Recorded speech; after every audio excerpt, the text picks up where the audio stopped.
유류분 반환 청구에서는 가장 많이 오시는 유형이 이제 아버지가 돌아가셨어요. 그래서 아버지 재산을 좀 어떻게 정리를 해야 될 것 같은데? 근데 알고 봤더니 아버지의 재산이 생전에 다 오빠한테로 넘어갔더라.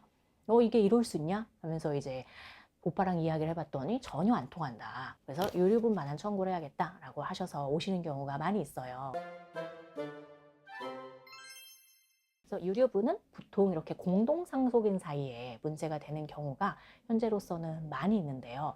간혹 이 재산이 오빠한테 다 간 게 아니고 전부 또는 일부가 오빠의 자녀한테 갔더라. 의뢰인분한테는 조카죠. 이런 경우가 있고 또는 뭐 오빠의 배우자한테 갔을 수도 있고 이런 식으로 된 경우에는 어떻게 해야 되나요? 이런 거 이제 궁금해 하시는 경우가 있어요. 저희도 최근에 또 상담을 하면서 또 봤던 사안이고 그 사안에서도 이제 잘 진행을 했던 사안인데요. 유리분에는 일단 여러 가지 쟁점이 있겠지만 가장 중요하고 궁금해 하시는 것 중에 하나가 어디까지가 유류분 반환의 대상이냐, 유류분의 기초재산이라는 걸로 말씀을 하거든요. 근데 이것에 대해서 일단 민법 제 1114조에서는 산입될 증여에 대해서 규정을 하고 있어요.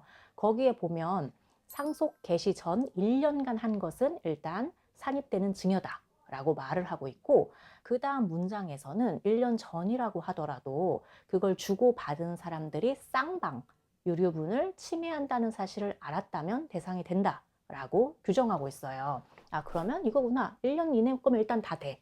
근데 1년보다 넘었다면 이게 유류분 침해한다는 것까지 주는 사람이든 받는 사람이든 둘 다 알아야 되는구나. 이렇게 생각을 하는데, 이것에 대해서 우리 대법원에서 판결하고 현재 확고하게 유지되는 판결이 있는데, 만일 그 증여를 받은 사람이 공동상속인이라면 1년 전에 했는지 1년 이내에 했는지 묻지 않는다.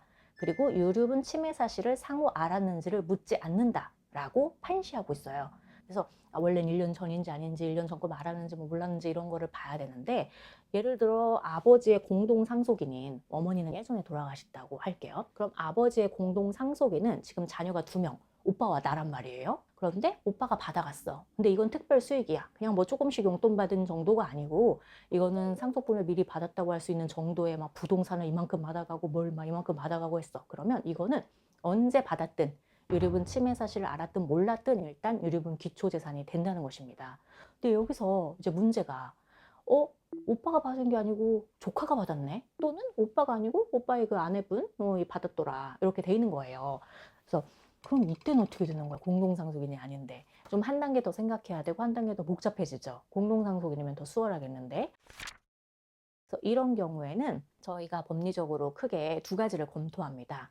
이것에 대해서 1번, 이거는 이 오빠에게 준 거나 다름없다. 이런 경우가 있어요. 그러면 공동상속인에게 준 걸로 쳐요. 명의자는 그 조카지만 사실은 이 오빠한테 준 거나 마찬가지다. 다르지 않다. 이렇게 판단되는 경우가 있습니다. 그 다음에 2번, 이 오빠한테 준 거나 다름없다. 같다고 보기는 어려운 경우도 있을 수 있잖아요. 예를 들어 조카한테 줬는데 조카가 이미 성년에 이르렀고 뭐 같이 거주하는 집을 준 것도 아니고 정말 손자 주고 싶어서 준 것 같은 그런 부동산이 있다고 칠게요. 그래서 이 상속인이 받았다고 보기는 좀 어려운 경우가 되겠죠. 그러면 이제 제3자에게 준 것이 됩니다. 그렇다면 아까 말씀드렸던 1114조에 적용을 받게 되겠죠. 예를 들어 그 아버지께서 전 재산의 거의 절반 가까운 재산을 이 손자에게 줬더라. 워낙 연세가 지금 8순도 넘으시고 뭐 그런 시점에 주셔가지고 더 이상의 재산도 생기기는 어려울 것이다. 이렇게 평가가 돼요. 그러면 사실 이거라면 쌍방이 유류분 침해 사실을 알았다고 봐야 된다라고 주장해서 또 인정된 케이스가 있습니다.